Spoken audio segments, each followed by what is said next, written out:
ayat 36. Turunannya Quran surah kedua ayat 197. Mau pakai posisi? Oh, boleh. Posisi paling kanan sebelah atas. Kemudian kita ambil Quran surah 10 ayat kelima. Kemudian kita turunkan lagi tafsirnya Quran surah kedua ayat 3 sampai dengan 5. Turunannya di Quran surah ke-17 ayat 78. Tafsir ini ada di Quran surah 11 ayat 114. Waktunya ada di Quran surah kedua ayat 238. Rinciannya kita turunkan. Ini bisa didapatkan di hadis. Pertama, kita ambil dulu misal untuk turunan ini di At-Tirmidzi. At-Tirmidzi ini nama aslinya Muhammad, berasal dari Tirmidzi, dikenal dengan At-Tirmidzi. Nomor hadis 414. Di antara turunannya di At-Tirmidzi juga. Nomor hadis kita ambil 586. Dan kita turunkan lebih spesifik lagi. Misal hadis riwayat Abu Daud. Nomor hadis kita ambil dulu yang 1271, kemudian dan 1281. Kemudian turunan yang ini satu lagi dari Quran surah 17, 78 plus 79 sampai dengan 81.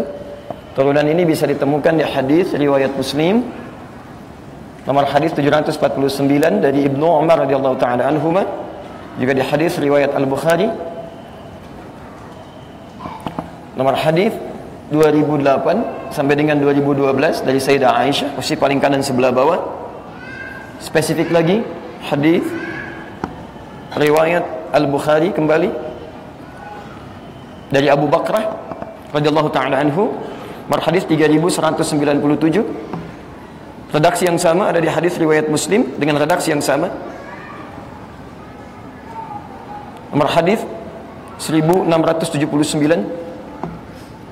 Kemudian tentang puasanya kita ambil yang lebih mudah saja, yang tidak yang palsu. Hadis riwayat Abu Daud bagian kedua nomor 232, ditafsir di kitab Al-Majmu' milik Imam An-Nawawi. Kalau punya kitabnya lihat di jilid yang ke-6 halaman 436. Masih bisa? Cukup dulu ya. Sampai sini dulu lah ya. Jadi ini dulu untuk sementara karena waktu kita agak terbatas. Ini turunan dalil untuk pertemuan kita di malam ini tentang keutamaan di bulan Rajab. Saya mohon izin untuk melambatkan sedikit karena kita sudah masuk ke inti bahasan, dan mohon maaf bila tadi sedikit cepat untuk mempermudah gambaran pembahasan kita di malam ini. Baik teman-teman sekalian, kita mulai bahasan kita insyaallah, dan ini insyaallah tidak saya hapus untuk sementara waktu, tapi kalau saya balik boleh ya untuk memudahkan pembahasan kita. Pertama Quran surah 9 ayat 36. Kita lihat dulu Qurannya. Bismillahirrahmanirrahim. Lihat kalimatnya. Inna iddatash shuhuri 'inda Allahi 12 syahran fi kitabillah yawma khalaqas samawati wal ard minha arba'atun hurum. Awas hati-hati. Minha arba'atun hurum. Dzalika ad-dinul qayyim fala tadhlimu fihinna anfusakum. Boleh saya putar sebentar? Baik, boleh saya hapus atau saya putar? Putar ya, baik, bismillah. Teman-teman sekalian perhatikan kalimatnya, dan nanti kalau kita berjumpa kembali dalam kesempatan yang lain, saya harapkan kita pegang mushaf atau boleh aplikasi di handphonenya untuk memudahkan ya. Perhatikan kalimatnya. Inna iddatash syuhur. Sungguh jumlah bilangan bulan itu dalam setahun. Perhatikan statement ini ya, karena Anda tidak akan temukan di kitab manapun yang dianggap sebagai kitab suci. Hanya dalam Quran. Hanya dalam Al-Quran. Inna iddatash syuhur, sungguh jumlah bilangan bulan itu, syuhur, indallahi yang ditetapkan oleh Allah dalam setahun. Hati-hati. Itsna asyara syahran fi kitabillah. Ada 12 bulan. Jadi Quran memberikan statement bahwa satu tahun, fokus, itu ada 12 bulan. Yauma khalaqas samawati wal ard, ketentuan ini telah ditetapkan oleh Allah sejak langit dan bumi diciptakan.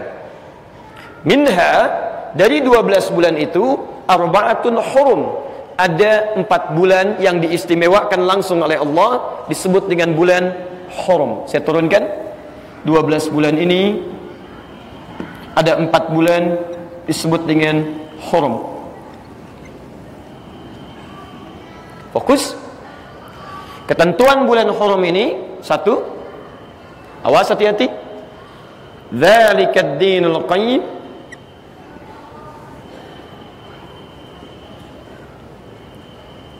yang kedua, fala tadhlimu fihinna anfusakum, fala tadhlimu.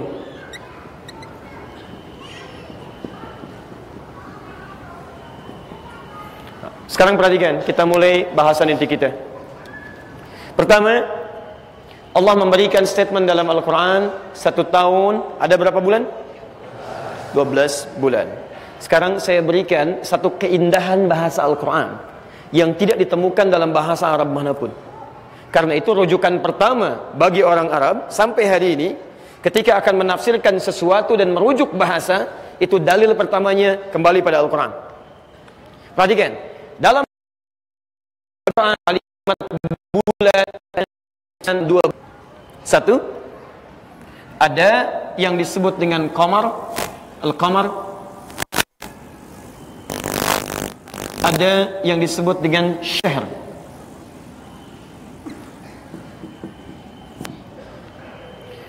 Kalau disebutkan qamar, awas terjemahnya bisa sama, yang 1 bulan, yang lain juga bulan. Kalau disebutkan qamar, itu yang dimaksud bendanya, benda langit. Jelas ya? Saya ulang, yang dimaksud bendanya, benda langit, asteroid yang mengiringi bagian dari bumi. Ya, lihat. Qamar, Quran surah ke-10 ayat ke-5. Walladzi ja'ala asy-syamsa dhiya'an wal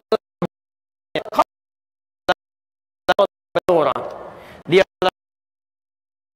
yang matahari bersinar dan bulan memantulkan cahaya. Anda buka Bible, lihat di situ. Ya, lihat di situ di bab bagian Kejadian, pasal Kejadian. Itu beda dengan Quran. Bible mengatakan Tuhan hari pertama menciptakan langit, hari kedua menciptakan bumi, hari ketiga menciptakan matahari bersinar, yang keempat menciptakan bulan bersinar.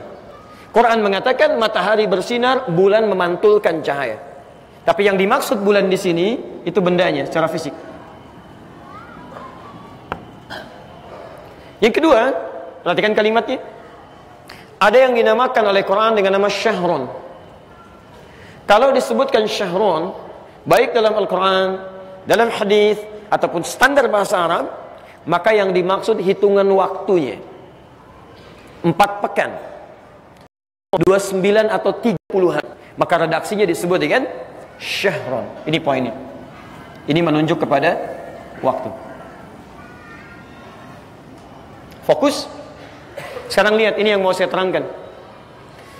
Ketika menyebutkan kalimat syahrun, Allah SWT membagi kata ini pada 3 bagian dengan istilah. 1, bentuk syahr. Kedua, syur.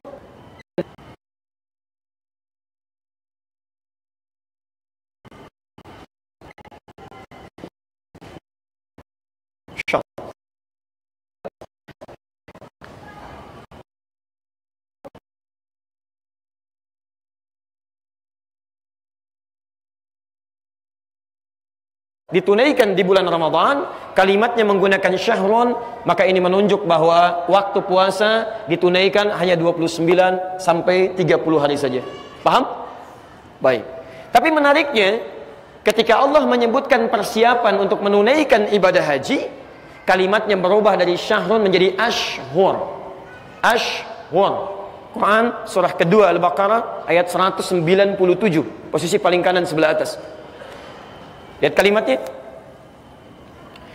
Al-hajju ashhurun ma'lumat. Al-hajju, persiapan menuju puncak haji itu. Perhatikan cara menerjemahkannya. Persiapan menuju puncak haji itu Kalau puncak haji tanggal berapa? Halo? 7 atau 8? Yang 7 angkat tangan. Yang 8? 9. Bukan 7, bukan 8, 9 ya. 9 Zulhijjah.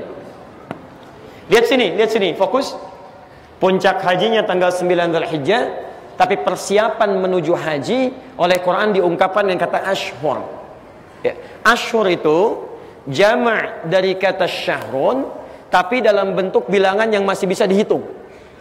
Bisa 2 bulan, 3 bulan, itu ashhur. Anda masih mudah menghitungnya. Kalau sebulan 30 hari, kalau 3 bulan berapa? 90 hari. Perhatikan, Allah menyampaikan, kalau Anda ingin menunaikan haji, maka siapkanlah diri Anda berangkat menuju tanah suci sejak beberapa bulan sebelum puncak haji itu tiba, ashhur.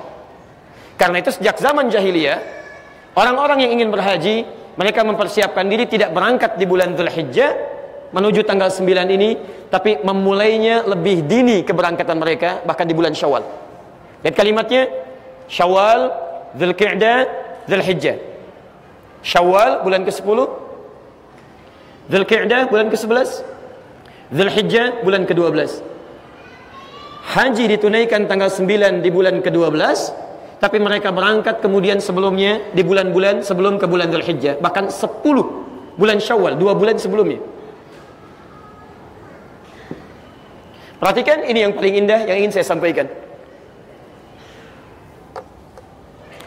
Ketika Allah menyampaikan kata ashhur, seakan-akan ingin memberikan gambaran bahwa puncak ibadah haji, sekalipun ditunaikan pada tanggal ke-9 Dzulhijjah, di hari Arafah itu, tapi jangan sampai terjadi orang datang berdesak-desakan di satu waktu yang sama, sulit untuk diatasi.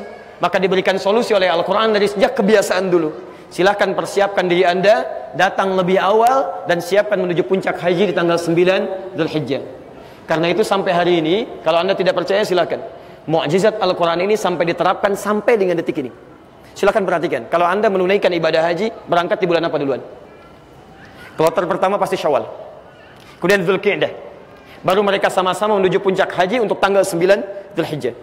Tapi poin yang mau saya sampaikan, kalimat ini syahr menunjuk pada 1 bulan.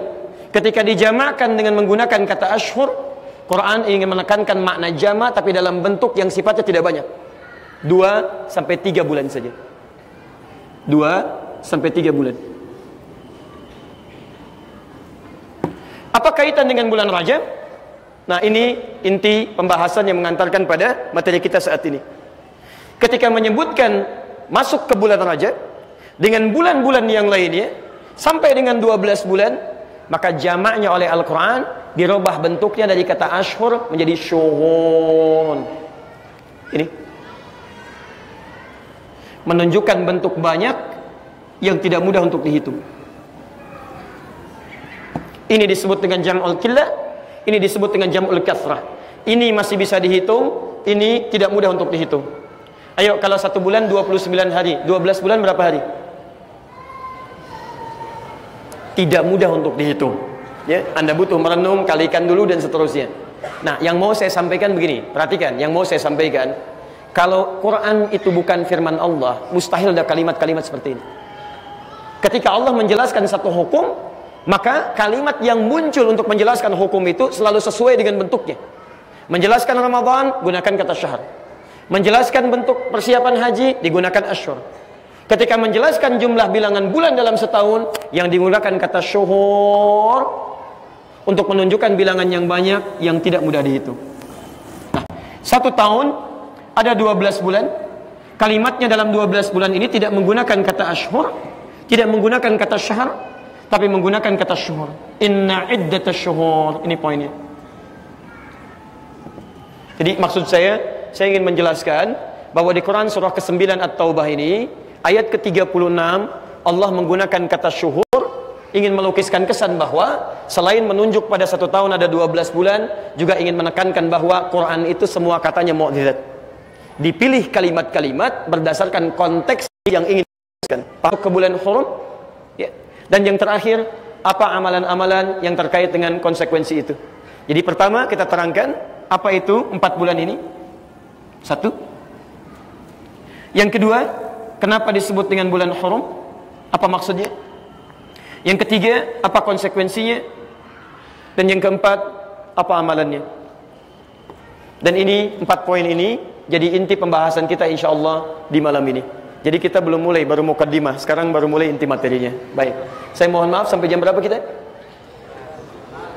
Oh baik. Ya. Isya berapa menit lagi? Baik, 4 menit lagi menuju Isya. Saya antarkan dulu 4 bulan ini ditafsir kemudian di hadis riwayat Al-Bukhari nomor hadis 3197 dari Abu Bakrah radhiyallahu taala anhu. Saya bacakan hadisnya, kemudian kita berhenti sejenak di sini. Qala Rasulullah sallallahu alaihi wasallam. Saya langsung ke ujungnya saja. As-sanatu 12 syahra. 1 tahun itu ada 12 bulan. Minha arba'atul hurum. Dari 12 bulan itu ada 4 bulan hurum. Perhatikan, thalatha mutawaliyah, 3 bulan berurutan. 1 Dzulqa'dah, bulan ke-11. Ingat bukan Dzulqa'dah ya, tapi Dzulqa'dah. 2 Dzulhijjah, bulan ke-12. 3 Al-Muharram, bulan pertama. Dan yang keempat Rajabun Mudhar ma baina Jumada wa Sya'ban, yaitu bulan Rajab yang terletak antara bulan Jumada yang ke-6 dengan Sya'ban yang ke-8. Saya ulangi, 4 bulan ini kata Nabi sallallahu alaihi wasallam, 1 Dzulqa'dah, 2 Dzulhijjah, 3 Al-Muharram, dan yang keempat bulan Rajab. Nah, sekarang saya mau tanya, sekarang kita ada di bulan apa? Rajab. Berarti sekarang kita sudah masuk di antara 1 di antara 4 bulan yang disebut dengan bulan hurum ini. Di pembahasan pertama sudah kita uraikan, 1 Dzulqa'dah, 2 Dzulhijjah, 3 Al-Muharram, 4 Rajab. Di sini kita temukan inti bahasan kita. Nah, kalau sudah masuk ke 1 di antara 4 bulan ini, maka hukum bulan ini disebut oleh Al-Quran dengan bulan hurum yang punya ketentuan khusus, beda dengan bulan-bulan yang lainnya. Dan konsekuensinya pun tidak biasa. Anda salah dalam mengerjakan sikap di bulan ini, maka konsekuensinya bisa 2 kali lipat dari bulan-bulan biasa.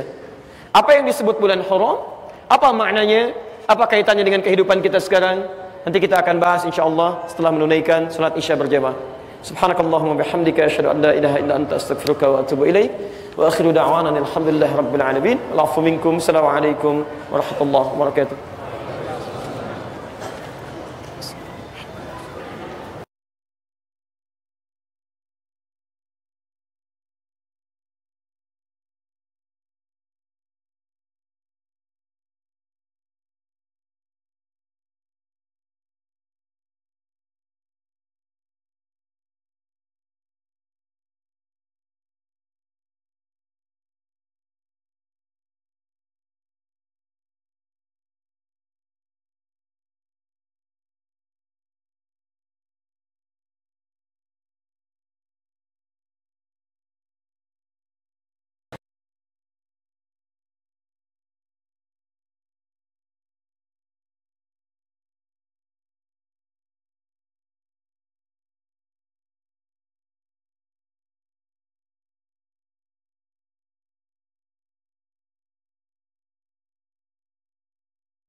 tersebut dalam hadis riwayat Al-Bukhari dari sahabat Abu Bakrah radhiyallahu taala anhu, nomor hadis 3197, dengan menyatakan bahwa satu disebut dengan Dzulqa'dah, bulan ke-11. Teman-teman tolong fokus ya, termasuk Anda yang suka buat kalender. Bulan ke-11 itu tidak disebut dengan Dzulqa'dah, bukan Dzulqa'idah, dan tidak pula Dzulqa'idah, tapi Dzulqa'dah. Ingat, ada perbedaan antara qa dengan qi'. Kalau Anda sebutkan Dzulqa'dah, qa'dah, itu disebut dengan ismun marrah, sesuatu yang cepat, singkat. Jadi kalau saya duduk begini, lantas saya berdiri lagi, itu disebut dengan qa'dah namanya. Tapi kalau disebutkan dengan harakat kasrah, qi'dah, itu ismul hay'ah, sesuatu yang menunjuk pada aktivitas yang santai, nyaman, tidak berlangsung cepat. Kenapa bulan ke-11 disebut dengan Dzulqa'dah bukan qa'dah? Asal katanya itu qa'dah atau qi'dah artinya duduk. Asal katanya dzul, orang yang duduk. Dzulqa'dah duduk santai. Umumnya orang Arab sekitaran Hijaz itu sering beraktivitas di antara mereka keluar untuk berdagang, merantau. Ada yang ke Yaman, ada yang ke Syria, Syam maksudnya. Syam itu sekarang Syria, Jordania, kan? Lebanon, kemudian Palestina, ya, dan sekitarannya. Mereka keluar, dan disebutkan ini di Quran sejadi kebiasaan orang-orang Arab dulu di surah Al-Quraisy. Li'ilafi Quraisy, ilafihim rihlatash syita'i was sayf. Nah, mereka biasa keluar, tapi pada musim-musim menjelang haji, di bulan Syawal yang tadi saya terangkan, nah orang-orang yang dikunjungi mulai datang ke Mekah, ke Hijaz. Puncaknya bulan ke-11 semakin banyak yang datang. Akhirnya yang biasa dikunjungi sekarang datang ke Mekah, berkumpul sekitaran Mekah menuju puncak haji. Makanya orang-orang yang biasa keluar akhirnya memilih duduk-duduk santai di Mekah, nunggu orang.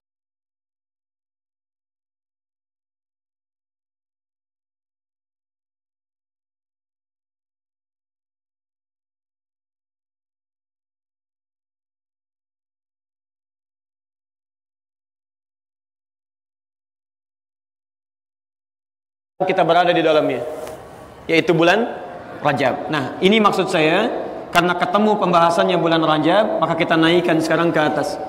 Ada apa di bulan Rajab ini yang harus kita sikapi? 4 bulan ini, diantaranya bulan Rajab, kita berada di dalamnya, disebut langsung oleh Al-Quran dan bahkan hadis sebagai bulan hurum. Apa itu hurum? Alhamdulillah. Baik. Hurum jamak dari kata haram. Hurum bentuk jamak dari kata haram. Apa artinya haram?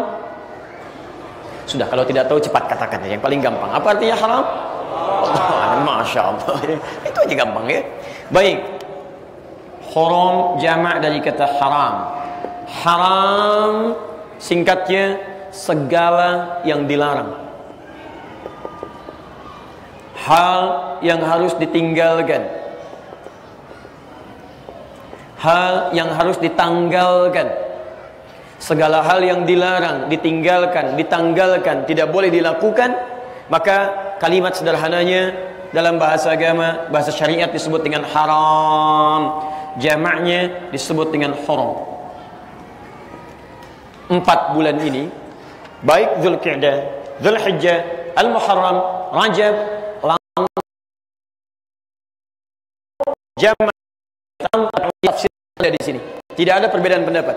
Kata para ulama, seakan-akan penyebutan ini memberikan kesan kepada kita bahwa bulan-bulan ini diistimewakan oleh Allah, diantaranya dengan hadirnya penegasan dari Allah Subhanahu wa taala agar kita mulai meninggalkan segala hal yang dilarang oleh Allah Subhanahu wa taala.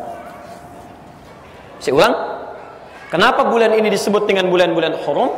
Jamak dari kata haram, seakan-akan ada isyarat di dalamnya bahwa di bulan ini kita ditegaskan, diminta langsung oleh Allah Subhanahu wa taala mulai mengevaluasi diri untuk meninggalkan segala yang diharamkan oleh Allah Subhanahu wa taala. Ya. 1,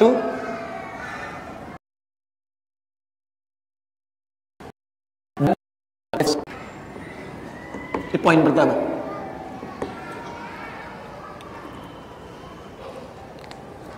Karena itu, apa yang harus kita lakukan ketika sampai di bulan-bulan ini?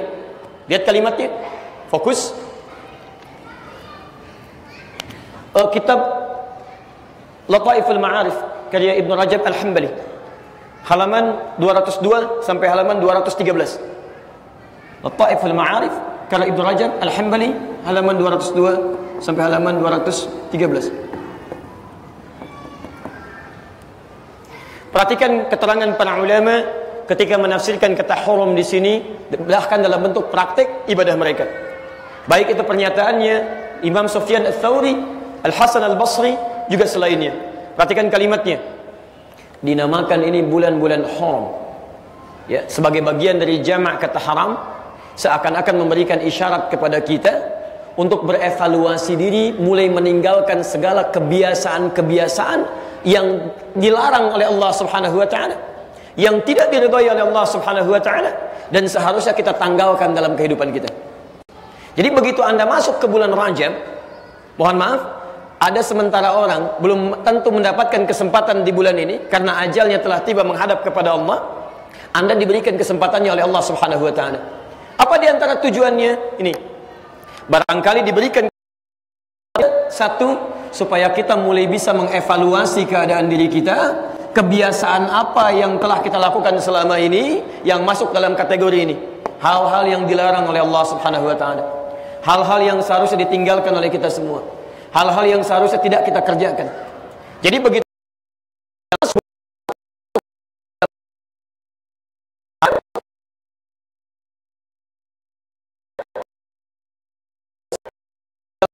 semua ini dihadapkan teruskan. Dzalika ad-dinul qayyim. Fokus. Dzalika ad-dinul qayyim. Orang-orang yang terbiasa meninggalkan segala yang dilarang itu, menjauhi segala yang haram itu, maka itulah kemudian disebut oleh Al-Quran dengan ad-dinul qayyim.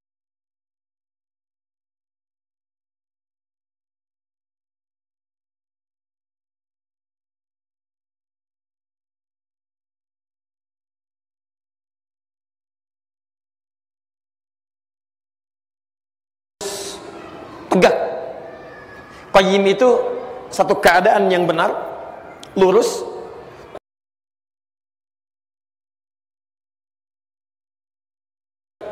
Dzalika ad-dinul qayyim. Orang yang beragamanya lurus, mengikuti ketentuan agama dengan benar, maka dalam hidupnya tidak mungkin dia melakukan tindakan-tindakan yang dilarang oleh Allah Subhanahu wa taala. Tidak mungkin dia mengerjakan segala yang diharamkan oleh Allah Subhanahu wa taala. Jadi kalau ada di antara kita sampai dengan malam ini masih mengerjakan yang haram, masih senang dengan hal yang seharusnya ditinggalkan, masih mengerjakan segala hal yang tidak Allah ridhai, maka ada yang bengkok dengan cara beragamanya. Ada yang tidak lurus di sini. Karena seharusnya ciri agama itu, kata Al-Quran, dzalika ad-dinul qayyim. Cara beragama yang lurus itu, yang benar, ini di antaranya tarkul haram, meninggalkan segala yang dihukumi haram oleh agama. Yuk, sekarang mari kita lihat ujung kepala sampai ujung kaki kita. Fokus pelan-pelan. Apa fungsi mata? Melihat, tuh masih salah juga. Hati-hati, kalau tidak tahu katakan apa? Itu paling gampang. Apa fungsi mata? Masya Allah, sudah puluhan tahun belum tahu fungsi mata.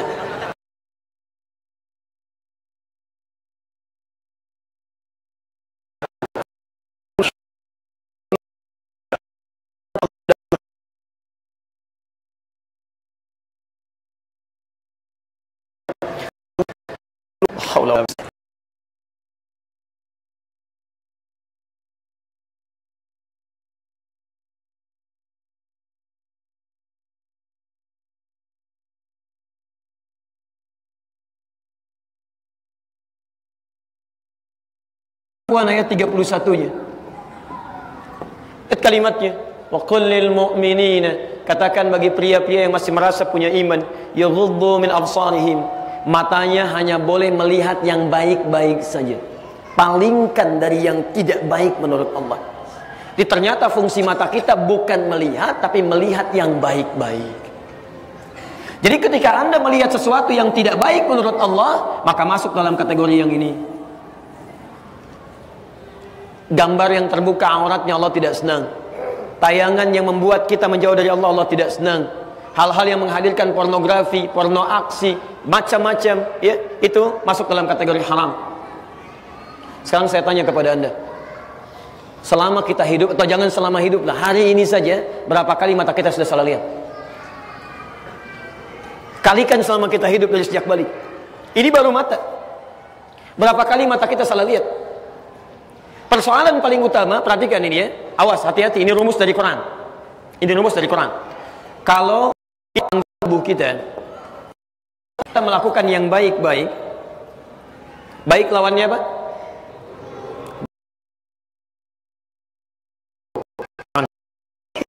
Baik lawannya. Jadi orang terbiasa mengerjakan yang baik, maka dia tidak akan pernah bisa melirik yang buruk. Sebaliknya, kalau mata ini terbiasa melihat yang buruk-buruk, maka dia tidak akan peka lagi untuk melihat yang baik-baik. Mata Anda digunakan untuk melihat saja yang tidak baik, lihat hal-hal yang tidak diperkenankan, gambar-gambar yang tidak elok. Nanti ketika terbiasa seperti itu, maka maksiat itu akan mulai menutup pintu-pintu kebaikan di mata Anda. Quran surah kedua ayat ke-7. Khatamallahu ala qulubihim wa ala absarihim isyawah. Karena terbiasa melihat yang buruk ini, makanya mohon maaf, melihat mushaf sudah nggak nyaman lagi. Dipakai melihat masjid sudah nggak ada sentuhan. Lihat orang ke masjid tidak ada getaran. Kenapa? Karena terbiasa digunakan melihat yang buruk. Dalam sehari lebih banyak mana melihat yang baik-baik atau melihat yang tidak diperkenankan? Kalau Anda terbiasa melihat sesuatu yang baik-baik, misalnya senang lihat orang ke masjid, senang lihat orang taklim, ini menunjukkan bahwa mata kita tidak bermasalah. Tapi kalau Anda melihat orang sholat sudah nggak enak, lihat orang mengaji sudah tidak tenang, lihat orang menggunakan pakaian syar'i, Anda malah sinis misalnya, ada yang salah dalam penglihatan mata kita. Ini mungkin kebanyakan menggunakan yang haram. Apa fungsi lisan kita? Bicara yang baik-baik. Udah mulai gampang ya. Sudah nyambung malam ini. Tapi teman-teman, apa dalilnya? Oh, wallahu a'lam. Itulah paling gampang. Baik, hadis Nabi sallallahu alaihi wasallam, "Man kana yu'minu billahi wal yawmil akhir falyaqul khairan aw liyasmut." Siapa yang merasa beriman kepada Allah dan hari akhir, maka dia cukup mengatakan yang baik-baik, kalau tak mampu diam. Ternyata fungsi lisan kita cuma dua. Katakan yang baik, kalau nggak bisa diam. Selesai. Silahkan Anda lihat. Katakan yang baik, nggak bisa diam, nggak usah bicara kalau nggak ada yang bermanfaat. Dari sekian kehidupan yang kita jalani, berapa kali lisan kita mengucapkan yang tidak baik, yang hukumnya haram. Makanya dilarang oleh Allah untuk berdusta. Wailul lil mukadzibin, celaka bagi para pendusta. Dilarang untuk mencela, la yaskhar qaumun min qaum. Dilarang untuk bergibah, la yaghtab ba'dukum ba'dha. Maaf, karena lisan ini saat diciptakan hanya ditujukan untuk berkata yang baik. Kalau nggak bisa diam. Silahkan cek sampai dengan bulan Rajab ini, berapa kali lisan kita digunakan untuk melakukan hal yang tidak baik. Hati-hati. Awas, hati-hati. Apa fungsi telinga?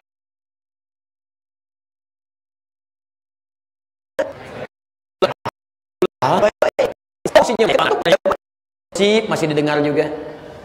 Saya tanya ibu deh, gosip dosa tidak, Bu? Udah tahu dosa, kenapa dinikmati juga? Hati-hati tuh. Mohon izin Bu ya, kenapa saya tanya ibu? Awas, hati-hati.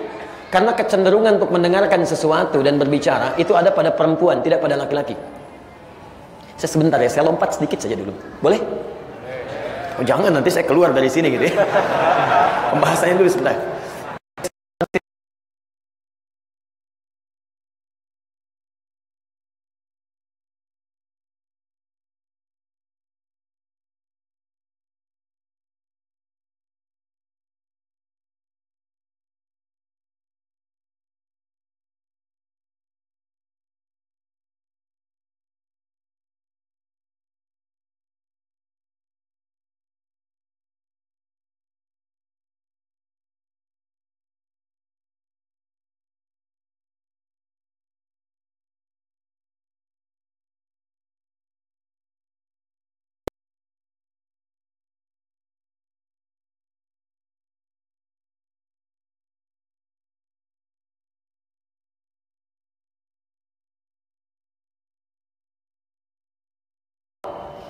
Ya, beda kecenderungannya.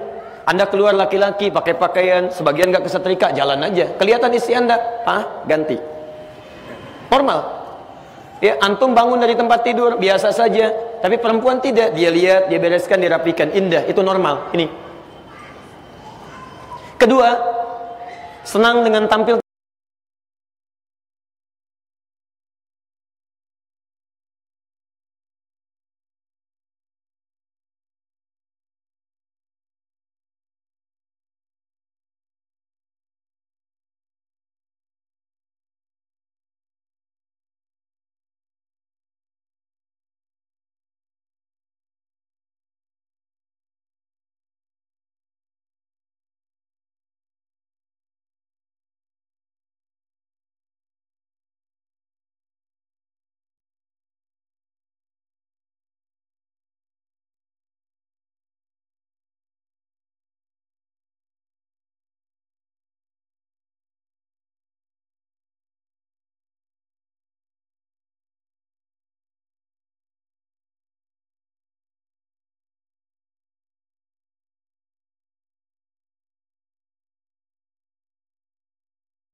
Kalau tidak terkontrol lisannya. Saya beri contoh, ciri istri salihah itu cuma dua. Cuma dua. Quran surah 4 ayat 34, posisi paling kiri.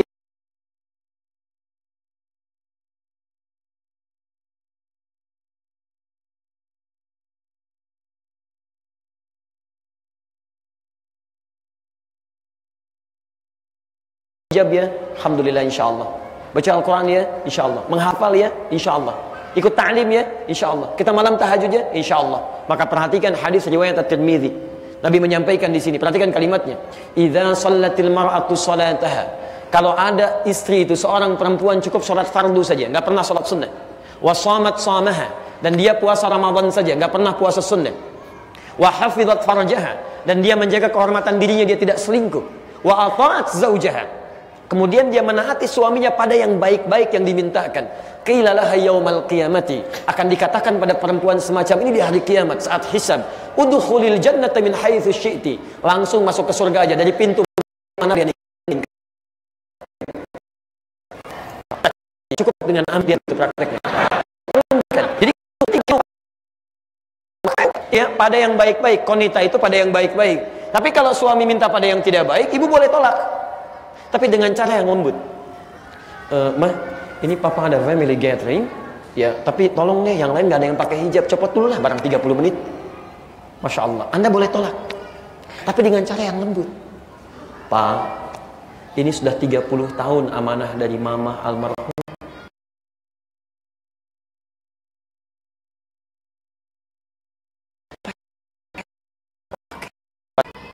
Nabi cepat yang sedikit dan Allah Maha Adil, tentu akan diganti dengan lebih baik lagi. Apakah tidak lebih baik kalau kita pertahankan saja? Mungkin jadi syiar untuk yang lainnya. Itu lembut, Bu. Boleh.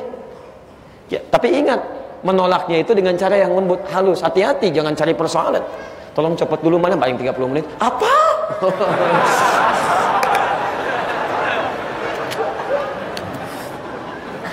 Teman-teman, apa kaitannya dengan bahasan kita? Lihat, yang keduanya, hafizatun lil ghaibi bima hafizallah.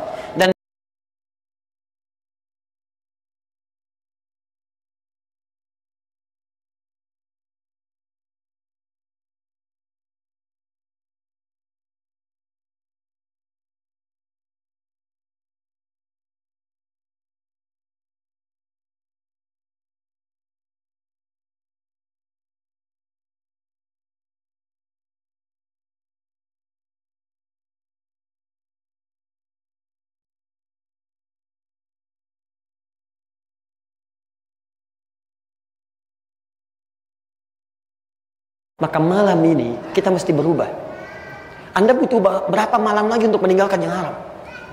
Demi Allah saya katakan, ada orang-orang yang sudah menghadap Allah, nggak punya kesempatan berubah. Makanya ketika mereka menghadap kepada Allah sampai hari kiamat, ada yang di alam kubur, ada yang di hari kiamat, dan saat hisab, mereka mengatakan fa asaddaqa wa aqum minas salihin. Ya Allah, tolong berikan kesempatan sekejap aja untuk balik lagi ke bumi. Saya ingin berubah dan menjadi lebih baik lagi. Tinggalkan yang dilarang, jauhi yang haram. Berikan kesempatan ya Allah. Ada orang nggak punya kesempatannya, menangis, menyesal untuk balik lagi. Anda malam ini masih punya kesempatan. Kalau Allah berikan sampai malam ini, Anda masih mau mengerjakan yang haram juga, Anda butuh berapa malam lagi untuk berubah? Poinnya. Maka kita bisa mendapatkan malam ini di Rajab. Salah satunya supaya kita mau berubah. Lihat teman-teman, ini yang paling akan lama menjadi riwayat ini, termasuk Ibnu Abbas radhiyallahu taala anhuma. Kata Ibnu Abbas, ketika Allah menegaskan sekali di sini ingin menekankan ketika itu ditekankan, kemudian ada yang sengaja melanggar, maka dosa dalil dibandingkan biasa. Allah Subhanahu wa taala, dan orang melanggarnya, maka dosa dalil dibandingkan hari. Di bulan ini, hari ke-19, kita tidak sadar berbuat sesuatu yang salah sesungguhnya. Ayo evaluasi. Evaluasi. Orang jahiliyah saja. Orang jahiliyah nih, itu kalau sudah masuk ke bulan-bulan ini, di bulan Rajab misalnya, ini orang jahiliyah, itu mereka membuat konsensus kesepakatan. Sepakat untuk tidak melakukan tindakan kriminalitas. Pembunuhan berhenti. Mereka kejahatan senjata. Sepakat untuk tidak saling melukai. Masya Allah, mencela berhenti. Jadi ini bulan depan deh. Bulan depan lupa dia. Ya. Jadi ini poinnya, orang jahiliyah saja, sebodoh-bodohnya orang jahiliyah, kalau sudah masuk ke bulan ini, maka dia mencoba menghindarkan dari perbuatan yang dilarang. Kita sudah bebas dari zaman jahiliyah, dikeluarkan dari situ. Nabi kita ada, tuntunannya lengkap. Masya Allah, mengerjakan perbuatan yang tidak pernah dilakukan oleh orang jahiliyah.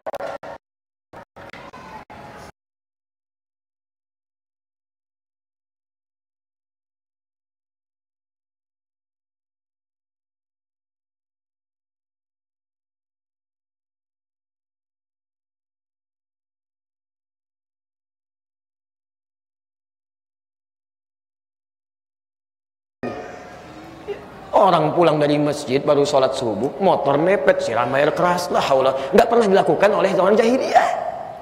Silahkan cek. Orang masuk naik ke angkot ditodong, kemudian disandera, lah haula wala quwwata illa billah, nggak pernah dilakukan oleh orang jahiliyah. Ada yang salah di situ. Diingatkan malah marah, diingatkan malah sewot, lah haula wala quwwata illa billah. Saya juga bisa beli kelas kamu.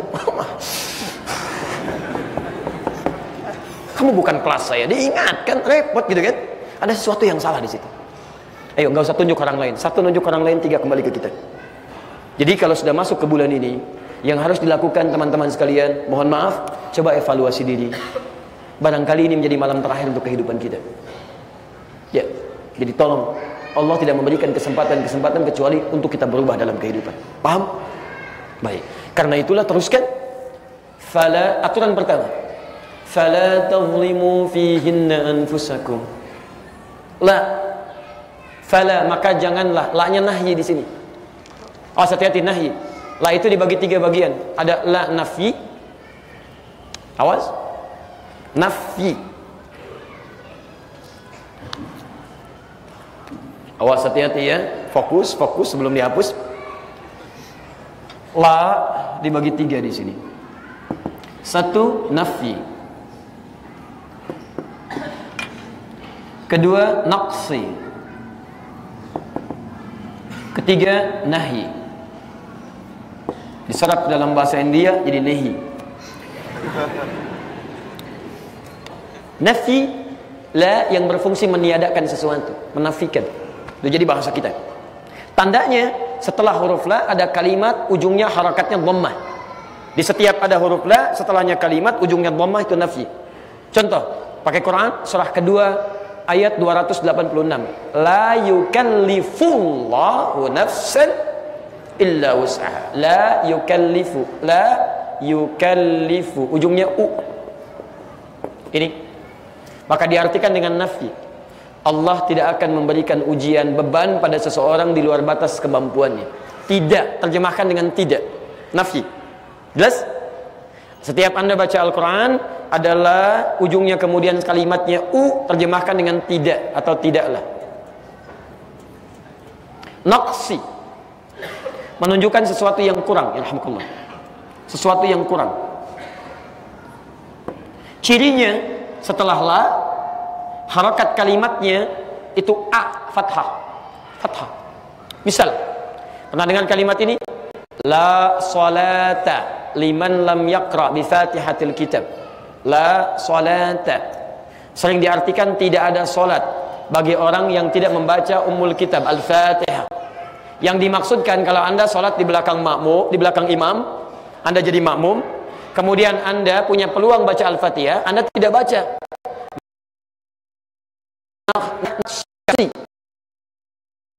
Berkurang pahala salatnya. Padahal Anda punya kesempatan baca. Tapi kalau Anda salat sendirian, sengaja tidak baca Al-Fatihah, itu batal salatnya. Karena sifatnya rukun. Tapi kalau Anda bermakmum misalnya, Anda tinggalkan bacaannya, mengikuti saja bacaan imam, maka di sini fungsinya naqsi, berkurang. Sama dengan begini. Antum suka mengaji Riyadhus Shalihin? Halo? Katakan, kalau tidak tahu katakan. Ah, baik. Karangan siapa? Wallahu a'lam, masyaallah. Tidak ada pengarang namanya wallahu a'lam.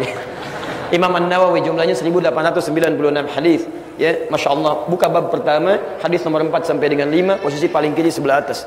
Lihat teman-teman. La hijrata ba'dal fathi. La hijrata. Ayo mesti berubah ya. Antum tanya Quran wallahu a'lam, tanya hadis wallahu a'lam. Antum maunya apa sebetulnya? Di sini, la hijrata ba'dal fathi. Tidak ada hijrah lagi setelah fatah. Ya, fatah. Fatah di sini maksudnya dibuka menjadi baik. Fathu Makkah, Makkah tadinya terisolir, susah berbuat baik. Bawa ke Ka'bah banyak berhala dan sebagainya. Mau dakwah susah. Dibuka oleh Allah Subhanahu wa taala. Ya, berhalanya hancur semua, keburukan keluar jadi baik. Kalau hukum tempat sudah jadi baik, maka lihat kalimatnya kata Nabi, la hijrata, jangan hijrah lagi. Jangan pindah, jangan keluar dari Makkah. Bukan dilarang keluar. Kalau Anda keluar nanti takutnya berkurang lagi kebaikan-kebaikan yang sudah didapatkan. Contoh, kalau di Masjidil Haram sekali sholat pahalanya berapa? 100.000, Masya Allah. Kalau di Masjid Trans Studio 1, misal gitu kan. Anda tinggal di Mekah, setiap kali sholat 100.000. Pindah ke Bogor misal, jadi 1. Maka ketika Anda pindah dari sini, maka pahala bisa berkurang. Termasuk kebiasaan baik bisa berkurang. Ini dikiaskan, mohon maaf ya, lebih luas lagi maknanya. Mohon maaf, kalau Anda sudah punya tempat, misalnya tempat tinggal yang mendekatkan diri Anda dengan Allah, dekat ke masjid, dekat dengan ta'lim, Anda bekerja mudah ke masjidnya, mudah mendapatkan teman yang baik. Kalau sudah seperti itu jangan hijrah. Jangan cari tempat lain. Sebab ketika Anda pindah ke tempat lain, nanti, maaf, berkurang lagi kebiasaan kita yang sudah mendapatkan kebaikan-kebaikan tadi. Itu la naqs. Tapi yang ini nahi, bentuknya langsung larangan, yang kalau dilanggar dosa. Yang ini belum tentu dosa, belum tentu ada, tapi berkurang nilainya. Yang ini belum tentu berdosa, tapi menjadi pesimis dalam kehidupan. Tapi yang ini sudah pasti dosa. Al-aslu fil nahyi yadullu 'ala al-harami. Asal dari nahi itu menunjukkan pada yang haram, yang dilarang. Hatta yadullah dalilu ala khilafi, sampai datang dalil untuk yang berbeda dengannya. Jadi kalau ada orang kemudian melanggar ketentuan yang ini, maka hukumnya tidak sekedar melanggar larangan, tapi dosa dia. Dan umumnya setelah huruf la itu ujungnya mati. Ya ayyuhalladzina amanu, hai orang-orang merasa dirinya beriman kepada Allah, la yaskhar qaumun min qaum, jangan saling mencela satu dengan yang lainnya. Ujungnya mati, laskhar. Nah, la yang di At-Taubah ayat 36 ini masuk kemana la-nya? Lihat ujungnya. Apakah harakatnya u, harakatnya kemudian a, atau harakatnya mati? La tazlimu, u, a, atau mati? Yang u angkat tangan. Oh, kan? Yang a angkat tangan. Supaya cepat. Yang Allahu a'lam angkat tangan. Itu yang paling gampang. Lihat tazlimu, jangan lihat bacaannya, u-nya panjang. Kalau harakatnya pendek, la tazlimu, bu, pasti itu dhamma, u. Tapi kalau pasti ujungnya ada waw dan sukun, mati. La tazlimu, harakatnya mati. Jadi kalau mati dia masuk ke mana? Nafyi, naqsi atau nahyi? Lihat, 1, 2 atau 3? 1 ini. Nahyi. Fokus nahyi. Artinya jika ada yang melanggar ketentuan ini, dosa dia. Sekarang perhatikan, kata Quran, di bulan-bulan ini, sekarang bulan Rajab, jangan pernah berbuat zalim. Jadi ketika Anda berbuat zalim, Anda dosa. Dan dosanya 2 kali lipat dibandingkan dengan bulan biasa. Zalim. Apa itu zalim? Menempatkan sesuatu bukan pada tempatnya. Mata, tempatnya fungsinya untuk melihat kepada kebaikan. Anda gunakan melihat yang buruk, Anda zalim. Tangan untuk menyentuh yang baik-baik. Anda sentuh yang tidak baik, Anda zalim. Sekarang perhatikan. Ini langsung keterangan dari Quran. Respon pertama ketika masuk di bulan ini, 1, evaluasi diri. Berapa banyak kesalahan yang telah kita perbuat. Setelah itu kita harus punya tekad. Mulai saat ini jangan lagi itu berulang. Jadi lebih baik.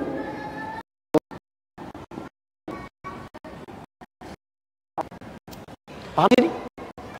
Baik. Dari teman-teman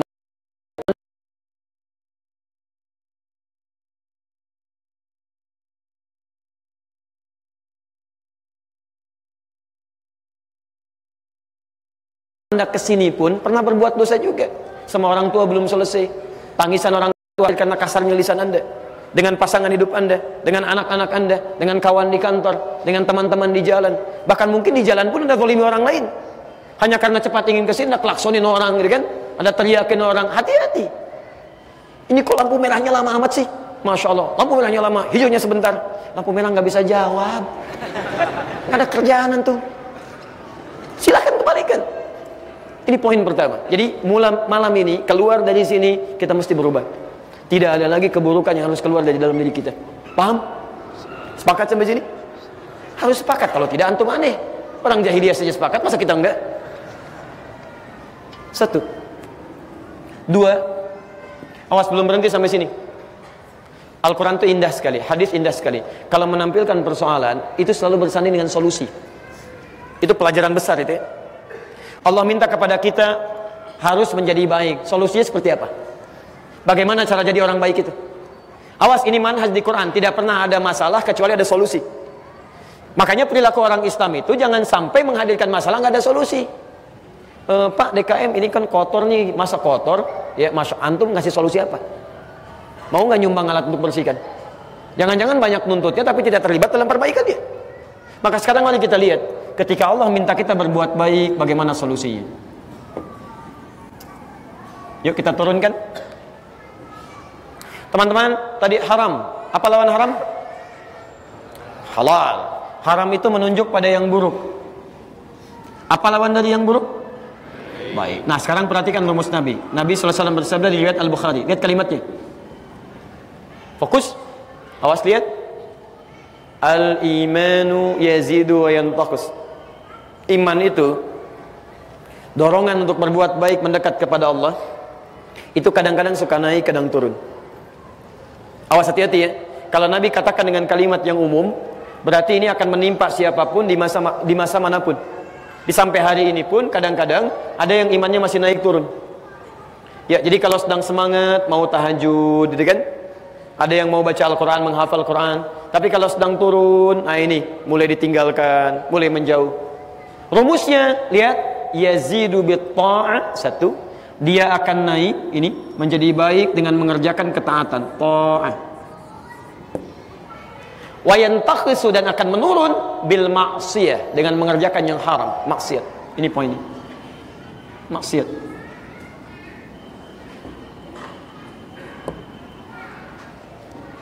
Jelas rumusnya. Awas, hati-hati, jelas rumusnya. Jadi kalau kita sedang malas-malas mengerjakan ibadah, mohon maaf, anak buta 4-5 tahun mau menghafal Quran. Antum yang melihat dikasih 40-50 tahun mau baca aja nggak punya waktu. Atau mau sampai kapan lagi begitu? Nah kalau mata Anda belum bisa digunakan melihat yang baik, mungkin ini kebanyakan maksiat yang dilakukan. Coba cek. Maka cara untuk merubahnya supaya yang ini luntur, hilang. Bagaimana caranya? Ini, kerjakan ketaatan, tingkatkan ketaatan. Amal soleh. Ini rumusnya. Karena itu ketika Anda ingin mengoreksi diri di bulan Rajab, berevaluasi diri supaya hilang yang haram-haramnya, yang tidak baiknya, yang jelek-jelek, para kata tingkatkan ini. Kalau ini maka Allah demi Allah punya yang kurang baik, sikap kurang baik, sekarang tingkatkan amal soleh. Mulai rajin ke masjid, mulai baca Al-Quran, mulai tunaikan salat-salat sunnah. Demi Allah saya katakan, akan terjadi perubahan pada sifat dan sikap kita. Akan terjadi perubahan itu. Mustahil tidak berubah, itu mustahil. Anda yang tadinya senang kumpul-kumpul dengan hal yang tidak jelas, agenda yang tidak bermanfaat, sekarang Anda mulai ikut ta'lim, demi Allah saya katakan, lihat, pasti terjadi perubahan pada diri Anda. Pasti itu. Ya. Kalau tidak berubah, ada yang salah dengan cara dia berubahnya. Poinnya. Paham sampai sini? Halo? Kalau paham saya naikkan lagi. Nah, sekarang lihat. Kerjakan amal soleh. Naikkan lagi. Apa amal solehnya yang kan banyak amal soleh yang bisa kita lakukan. Apa amal solehnya? Maka kita turunkan, dan menu inilah yang coba kita maksimalkan di bulan ini. Kurang lebih ada 10 menu ini yang kita lakukan, lalu kita mulai malam ini sampai dengan besok dan seterusnya yang kita lakukan. Kita illal ladzina wa amilus shalihat. Rumus cepatnya, jika Anda ingin menemukan kalimat amal soleh untuk dikerjakan, cari saja kata-kata iman di dalamnya. Setiap ada kata iman, pasti amal soleh. Paham? Cari, setiap menemukan kalimat iman, pasti amal soleh. Itulah menu yang Anda keluarkan untuk Anda kerjakan. Yuk, kalimat iman pertama, Quran surah kedua Al-Baqarah ayat ketiga, posisi paling kiri di pertengahan. Alladzina yu'minuna bil ghaib wa salat wa mimma razaqnahum yunfiqun infaq walladzina yu'minuna bima unzila ilaik. Berinteraksi dengan Al-Quran. Yuk saya ambil contoh ini dulu. Saya mau sepakati dulu, kalau tidak saya selesai sampai sini dan saya mau pulang. Betul? Mau berubah tidak? Mau jadi lebih baik tidak? Mohon izin ya teman-teman, ini yang menyaksikan Allah. Anda di rumah Allah, bukan di rumah Anda. Di jawaban Anda ini tidak mudah, karena yang menyaksikan Allah, yang menyaksikan malaikat, dan ini di rumah Allah. Anda berkata sesuatu di rumah Anda, itu resikonya juga kalau Anda keliru, salah. Tapi Anda mengatakan sesuatu di rumah Allah dan Anda tidak komitmen dengan itu, Anda lebih salah lagi. Ini bulan Rajab. Awas, hati-hati ya. Dan saya bersaksi di hadapan Allah tentang perubahan Anda. Kalau Anda keluar dari sini tidak berubah, maka itu 2 kali lipat dibandingkan dengan hari biasa. Di rumah Allah, di bulan Rajab, dan Anda ungkapkan di hadapan Allah Subhanahu wa Ta'ala yang disaksikan olehnya. Saya mau tanyakan, mau berubah enggak? Mau jadi lebih baik enggak? Baik, kita sepakati mulai malam ini kita mesti berubah. Caranya tingkatkan amal saleh. Rumusannya, keluarkan kalimat iman yang bersanding dengan amal saleh. Pertama, salat. Yuk saya turunkan kalimat salatnya di Quran. Lihat kalimatnya diungkapkan dalam bentuk jama'. Tulisannya begini. Kalau tidak begini, mushaf Anda keliru. Awas, lihat ya. As-shalah. Jadi ada yang begini, ada yang begini, ada yang begini. As-salawat. Quran surah kedua ayat 238. As-salawat ini. Secara cepat saja supaya tidak terlalu banyak meluas. Kalau tulisannya begini, ini asalnya bentuknya jama', tapi bisa dibaca tunggal. Jadi kalau di riwayat Hafiz Anda baca, misal alladzina yu'minuna bil ghaibi wa yuqimuna as-shalah. Di Warsh Anda pakai imadah. Alladzina yu'minuna bil ghaibi wa yuqimuna as-shalah. Dan bisa dibaca dengan salawat. Salawat bentuk jama'nya. Saya pada Anda, kalau salawat bentuk jama', salawat seperti di Hafizu 'ala as-salawati was-salatil wusta. Salawat jama'. Kalau jama' itu berarti banyak atau sedikit? 1 atau 2? Banyak. Banyak berarti salat yang dimintakan pada kita untuk menunaikannya sifatnya bukan 1, bukan 2, tapi banyak. Berapa? 5 waktu. Berapa rakaat? 17 rakaat. Masya Allah. Saya ulangi, dalam sehari kita sholat berapa waktu? Berapa rakaat? Antum usia segini masih 5 waktu aja dalam sehari. Ada anak kecil usia 5 tahun belum balik, hisab belum berlaku bagi dirinya, sholat 5 waktu. Antum dikasih 50 tahun masih 5 waktu juga. Coba keluarkan menu sholatnya. Jangan-jangan di luar yang 5 waktu ini pun ada sholat yang lain. Kan sifat banyaknya tidak merinci kepada 5 waktu. Karena itu menunya kita turunkan mulai malam ini. Hati-hati, jangan-jangan diberi kesempatan sampai malam ini hidup, karena ada di antara menu sholat yang belum kita pernah kerjakan selama hidup kita. Itu kita turunkan. Antum mau hapus?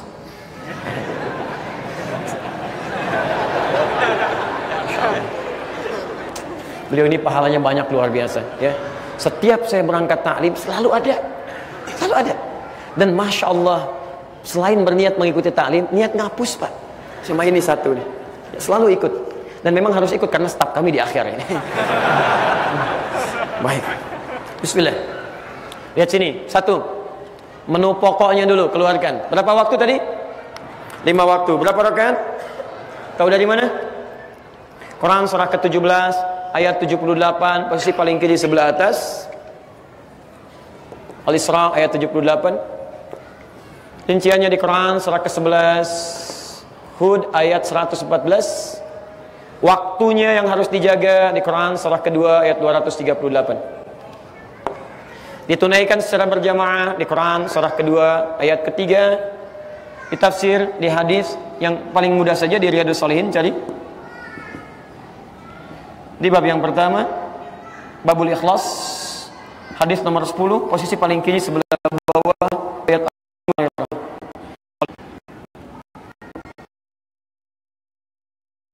yang pokok.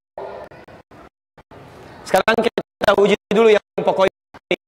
Kita uji dulu, kalau sudah turunkan dengan yang tambahan. Teman yang pokok atau tidak? Standar ya. 5 waktunya diterangkan di Quran surah 17 ayat 78. Aqimis salata liduluki syamsi ila ghasaqil laili wa Qur'an al-fajri. Tunaikan salat dengan sempurna dari mulai matahari tergelincir sampai dengan malam plus salat di waktu fajar. Ini menunjukkan 5 waktu.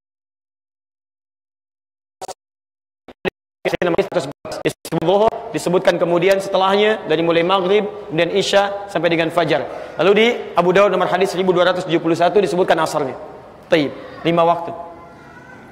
Tuntunan pahalanya ada di hadis di Quran 11. Setiap saat diberikan pahala dan bisa menggugurkan dosa kita. In hasanatin nasiyataf 230. Sini. Nah, sekarang lihat. Jadi yang pokok ini yang 5 waktu. Ini pokok standar. Bagaimana mengerjakan yang pokok yang standar ini? Pertama, lihat sini. Cara mengerjakannya, satu, dari sisi waktu, Quran surah kedua ayat 238, posisi paling kanan sebelah atas.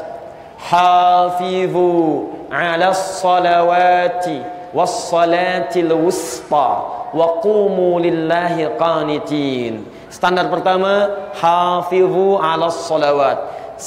Jagalah oleh kalian waktu-waktu salat. Dalam bahasa yang singkat, tunaikan salat itu sesuai dengan waktunya, tepat kerjakan pada waktunya. Baik, standar pertama. Kerjakan sesuai dengan waktunya. Dan kalimatnya mengatakan hafidhu. Ingat, ada hafidhu, ada hafadha, itu berbeda. Kalau hafidha satu orang. Kalau hafadha bermakna saling. Kalau saling itu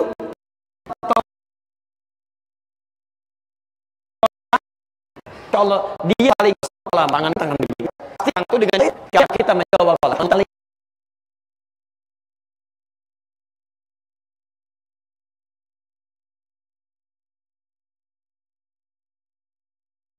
Jadi kalau di rumah tidak pernah saling mengingatkan waktu sholat, apa waktu sholat? Ayo, besok subuh jam berapa? Jangan lihat ke sana. Ayo. Hah? 439, 435, 433. Pemirsa, malam ini jamaah Masjid Trans Studio berbeda pendapat tentang waktu sholat subuh. Yuk kita ambil misal standar. Padahal lihatlah yang di Jakarta sekarang 436, gitu kan? Ambil 435, Bandung 433, misal 435. Lihat. Ini waktu sholat subuh. Jadi kalau azan berkumandang 435, kemudian Anda sholat 435, itu sholat Anda masih standar. Pas dijaga waktunya.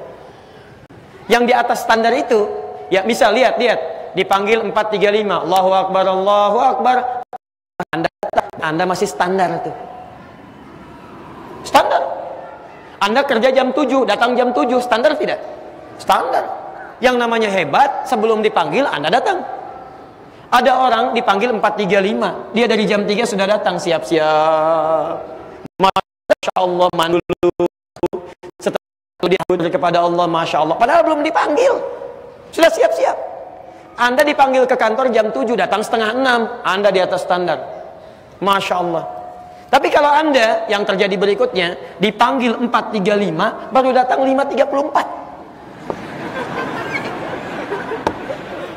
Anda sedang berada di bawah standar, kawan. Di bawah standar. Hati-hati. Coba sampai dengan hari ini, berapa kali kita mengabaikan waktu sholat? Ini poinnya. Ini baru yang pokok. Saya kasih informasi ya. Ada sebagian teman-teman yang suka ke Bekasi malam Jumat, acara kami di sana. Sekarang ada anak-anak usia 4 tahun, 5 tahun, 6 tahun, Masya Allah. Maghrib saja. Maghrib, jam berapa maghrib di sini? Gak usah lihat. 6.51, Masya Allah, sudah mendekat kepada Isya.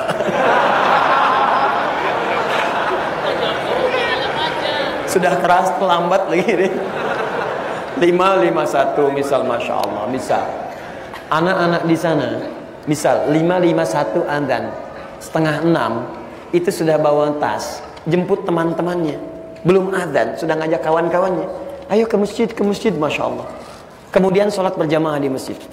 Ba'da sholat menghafal Al-Quran, itikaf di masjid. Setelah itu belajar sirah, sholat isya berjamaah juga. Setelah itu evaluasi lagi, setengah 9 pulang ke rumah. Anak usia 4, 5 tahun, 6 tahun, 7 tahun. Jadi kalau Anda diberikan usia 40 tahun, 50 tahun, 60 tahun, baru ke masjid saat azan, Anda kalah sama anak usia 4 tahun. Dan celakanya, mereka itu belum balik, hisab belum berlaku untuk mereka, Anda sudah bisa. Kalau Anda datang ke masjid, habis pulang dari masjid tidak itikaf, tidak berusaha zikir, Anda masih kalah sama anak usia 4-5 tahun. Anda ke masjid maghrib, isya nggak ke masjid, Anda kalah sama anak usia 4-5 tahun. Anda ke masjid, tidak mulai berusaha membaca Quran, masih kalah sama anak usia 4-5 tahun. Anda butuh berapa lama lagi usia untuk mulai berubah? Standar. Malam ini kita harus berpikir, besok kita harus di atas standar. Di atas standar. Subuh jam berapa? Halo? Tuh. Susah memang malam ini nih. Ada 4 golongan dalam hal mencerna pelajaran. Ada yang cepat ingat, lambat lupa. Ada yang cepat ingat, cepat lupa. Ada yang lambat ingat, lambat lupa. Yang repot tuh lambat ingat, cepat lupa.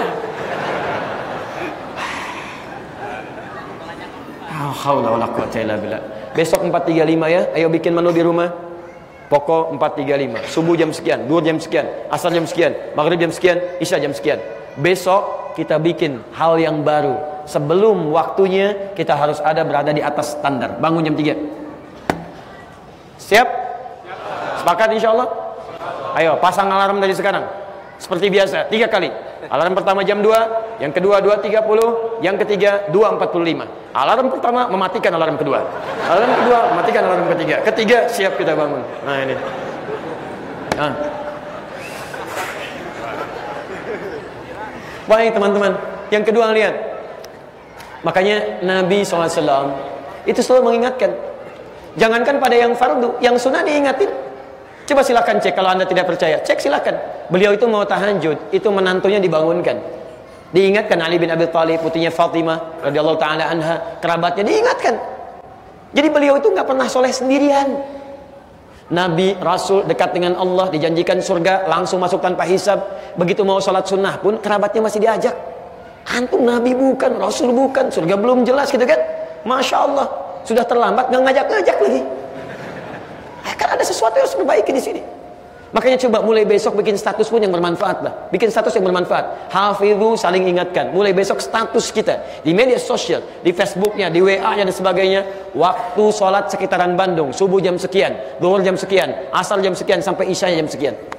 Demi Allah saya katakan, kalau anda bisa lakukan itu, orang lain melihat lantas sholat, anda dapat pahalanya di situ. Siap insya Allah? Bagian pertama teman-teman. 2. Cara mengerjakannya, kalimat sholat ini diawali dengan bentuk jama lagi yang menunjuk pada orang. Kalau jama menunjuk pada orang, redaksinya menggunakan in. Mukmin satu orang, banyakan mukminun, mukminin. Muslim satu orang, banyakan muslimun, muslimin. Muhsin satu orang, banyakan muhsinin, muhsinun. Soleh satu orang, banyakan Masya Allah. Itu ya. Sekarang menunaikan sholat, yukim satu orang, banyakan yukimun.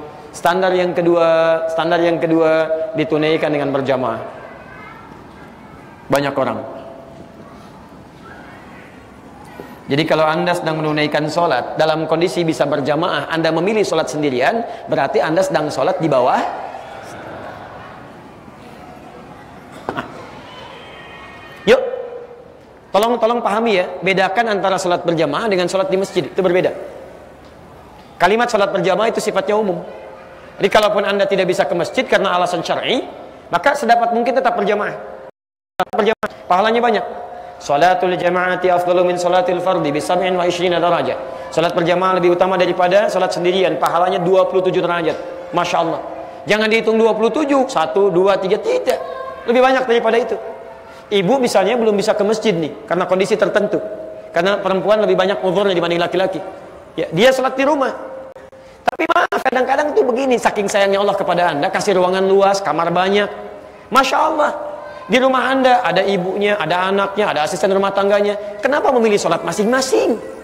Ibu di kamar ini, anak kamar ini, asisten rumah tangga kamar ini. Kenapa nggak ngumpul satu tempat sholat berjamaah? Anda jadi imam, yang lain jadi makmum. Pahalanya 27, Bu. Antum juga teman-teman, anda di kantor tidak menemukan masjid, tidak harus anda sholat sendirian, ajak teman anda sholat bareng-bareng, pahalanya banyak. Tapi kalau anda ke masjid, Masya Allah, pahalanya luar biasa.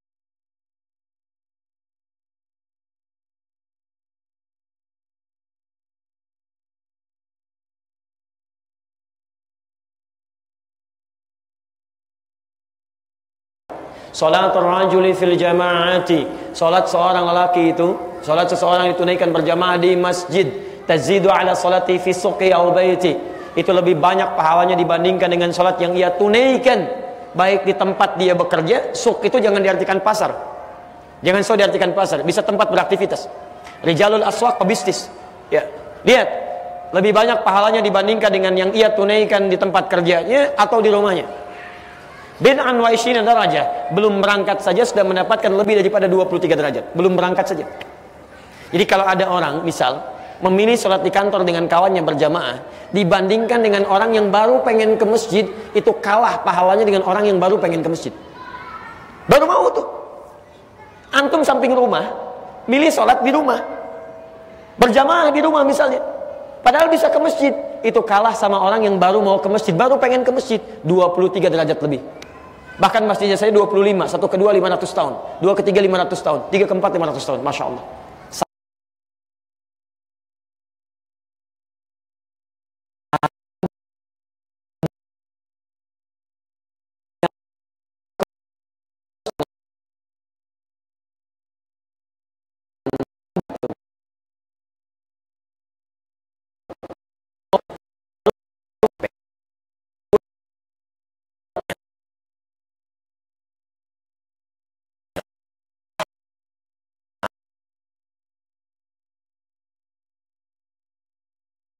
Khutwatin yurfa'u biha darajat. Setiap langkah pertamanya mengangkat derajat sisi Allah Subhanahu wa taala. Langkah selanjutnya yumha biha sayyi'at, menggugurkan dosa-dosa yang kita bawa. Yang kecil. Begitu Anda berangkat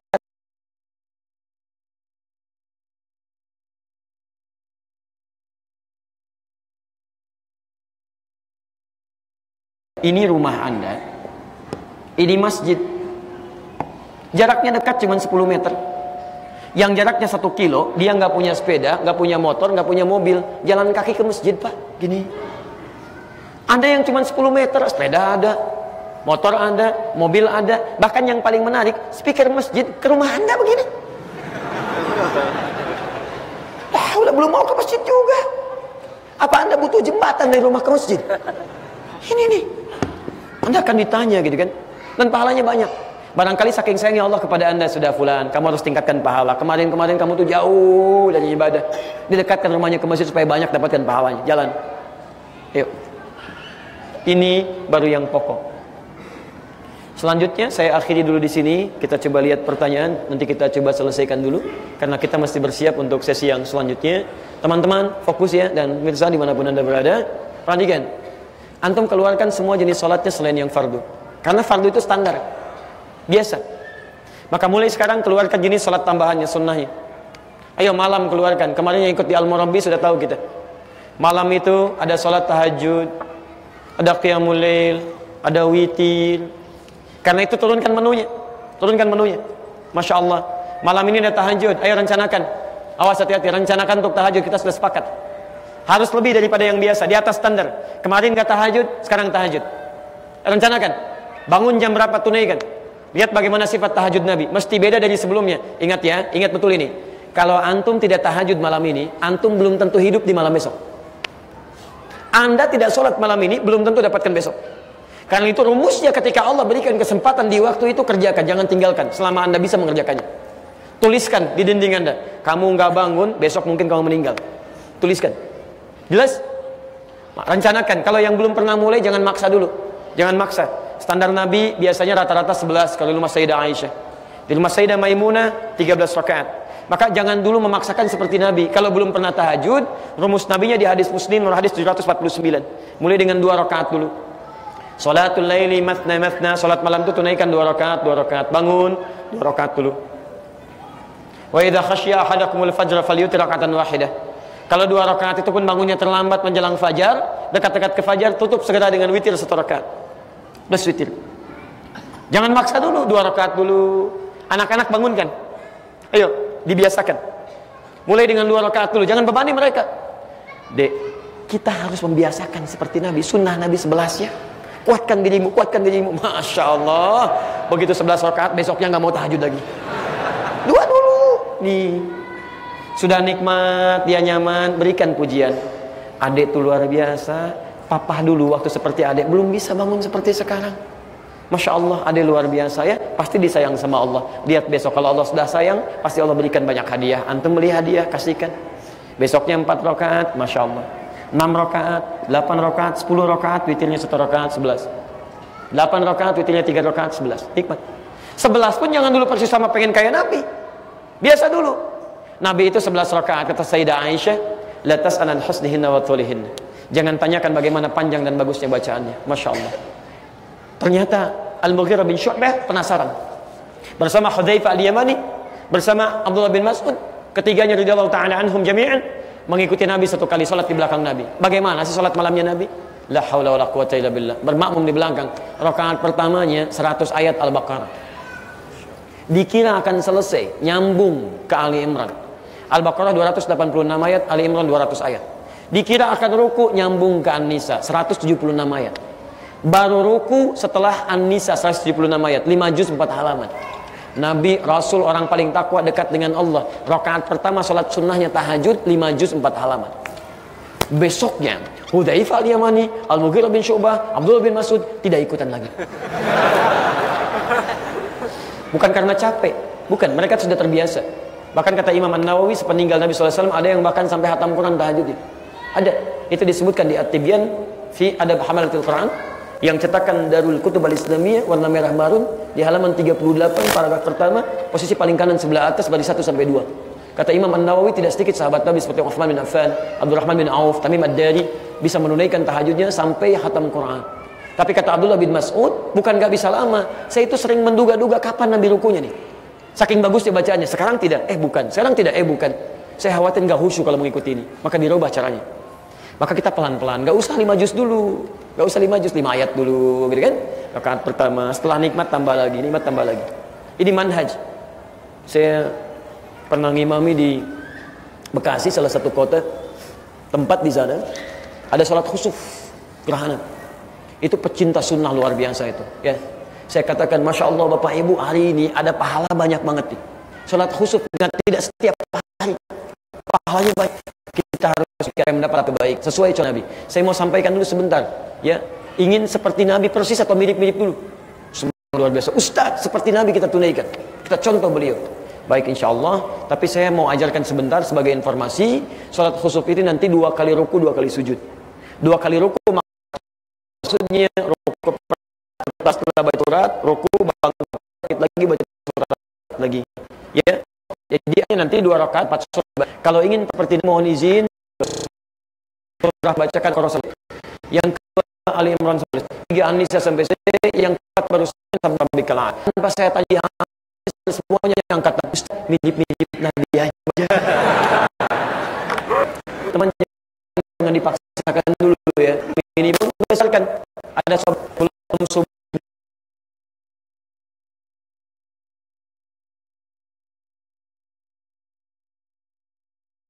bikin di rumah Anda, siapkan catatannya. Mulai besok kita punya resolusi yang terbaik. Kita harus jadi lebih baik di hadapan Allah Subhanahu wa taala. Sepakat?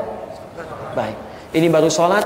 Nanti saya berikan tugas pada kita semua. Tugas kita keluarkan setiap ada kata iman, di situ kita bisa temukan kalimatnya. Ya, kalau ingin gampang. Terakhir, kalau ingin amalan 1 kali dikerjakan semuanya bisa didapatkan. Kali menumpa 3 amal bisa terlampau 1 mus.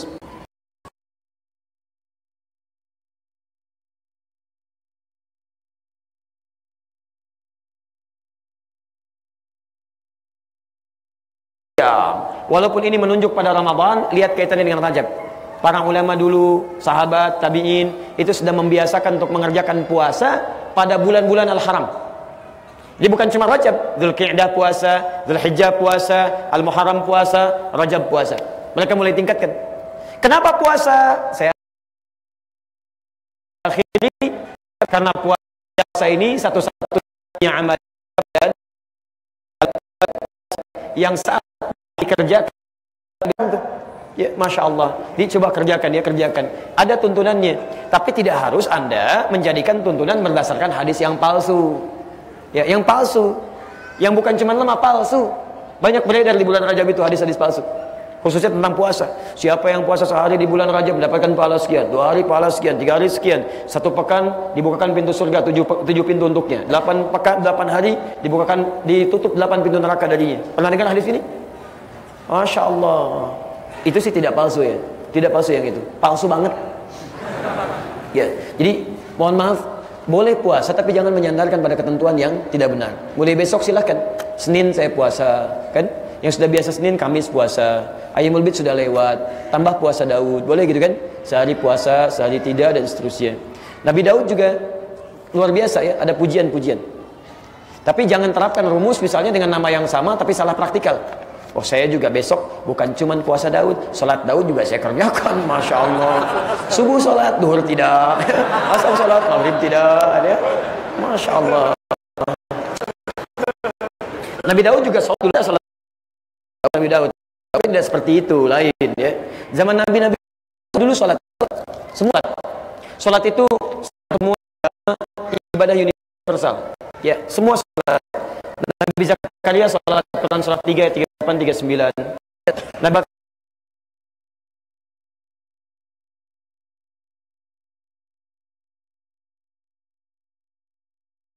bin Khuzaimah bin Mudrika bin Ilyas alaihissalam bin Nizar bin Mudar bin Ma'ad bin Adnan bin Adi bin Adri bin Muqawwam bin Nabi bin Ya'ab bin Nabit bin Ismail alaihissalam bin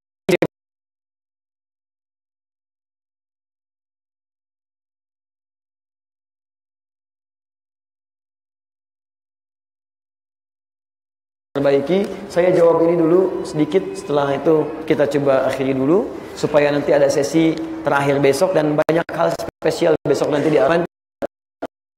Kota Baru Parahyangan. ini beban.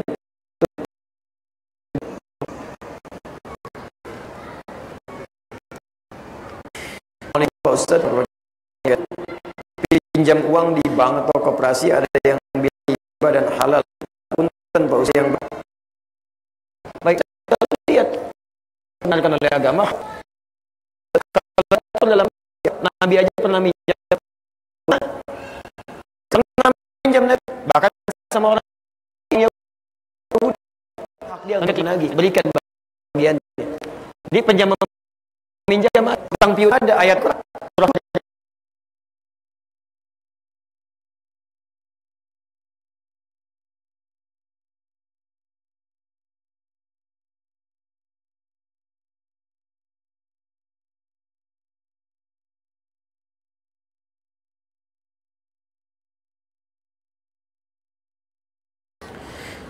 Assalamualaikum warahmatullahi wabarakatuh. Bagaimana salat tahajud sekaligus membaca mushaf? Maksudnya mungkin salat sambil membaca mushaf. Ya, teman-teman, ini ada keringanan di sini. Kalau Anda tunaikan salat sunnah yang sifatnya sendiri, ya ada maaf menjadi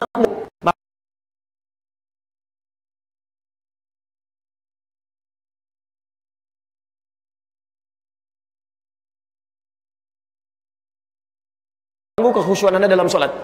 Ya, Anda mau sholat, mushafnya yang gede misalnya begini kan, pegang begini berat, pegang dua kan, mau ruku nyimpan laginya susah, cari halaman sulit. Nah itu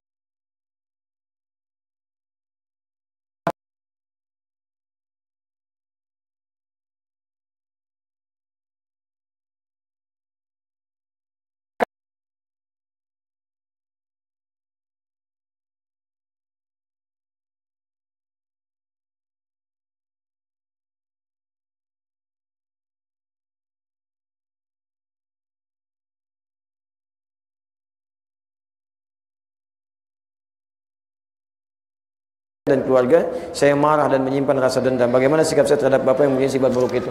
Teman-teman, antum nggak akan ada kalau nggak ada bapak antum. Nggak akan ada. Apa faedahnya Anda marah? Manusiawi Anda punya perasaan itu karena setan mendorong Anda untuk berbuat buruk. Ada nafsu di dalamnya. Marah itu kan bagian dari nafsu, sedangkan nafsu mengarahkan pada keburukan. Quran surah 12 ayat 53. Posisi paling kiri sebelah atas. Wa ma ubarri'u nafsi, saya nggak bisa menjadikan diri saya suci. Innan nafsa la'ammaratun bisu. Karena nafsu itu mengarahkan pada yang buruk. Tidak ada manusia yang sempurna, termasuk orang tua. Mungkin pernah berbuat salah dalam kehidupan, tapi sebaik-baiknya orang yang salah adalah bertobat. Maka tolong bantu ayah Anda untuk bertobat.